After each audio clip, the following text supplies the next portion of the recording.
Hi everyone, good evening. কেমন আছো তোমরা সবাই? রিতার্স লাইফে তোমাদের সবাইকে জানাই ওয়েলকাম। আগের ভিডিওতে তোমরা এতটা বেশি ভালোবাসা দিয়েছো যে আমি আবার চলে এসেছি আর একটা ভিডিও নিয়ে। এইভাবেই সবসময় আমার পাশে থেকো। তো আমি এখন যাচ্ছি নাগের বাজার। তো কিছু জিনিস নেওয়ার ছিল যেগুলো আমার রুমে ছিল না। দেন একটু বাজারে এসে চাও খেয়ে নিলাম। চা খেতে খেতে ভাবছিলাম যে কি ভেজিটেবলস নেওয়ার আছে।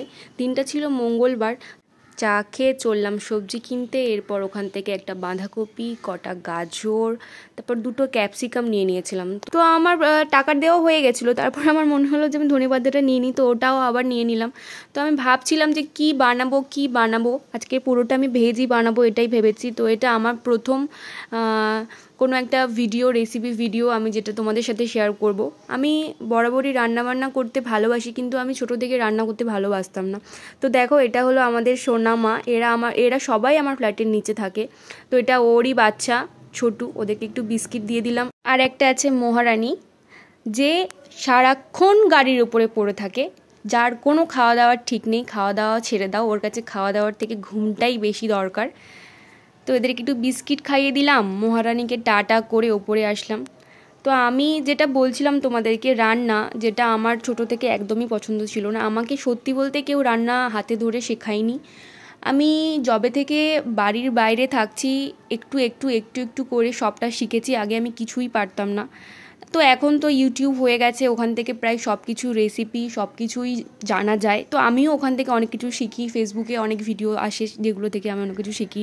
অনেক সময় মাকে ফোন করে জিজ্ঞাসা করি কোনটা কী রকম। তো আমি ভাবলাম একটু ভেজ মাঞ্চুরিয়ান আর ভেজ চাউ করা যাক। তো আমি চাউয়ের জন্য লম্বা লম্বা করে গাজর, ক্যাপসিকাম আর বাঁধাকপিটা কেটে নিয়েছিলাম।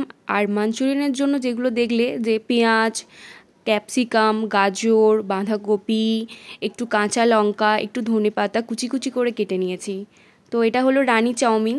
আমার খুব ভালো লাগে, কারণ ওটার সাথে একটা করে ম্যাগির মশলার মতো চাউ মশলা দেয়, যেটা খুবই টেস্টি হয়। চাউটা বয়েল করে ওটার মধ্যে ঠান্ডা জল দিয়ে দিয়েছি, যার জন্য ঝরঝরে হবে।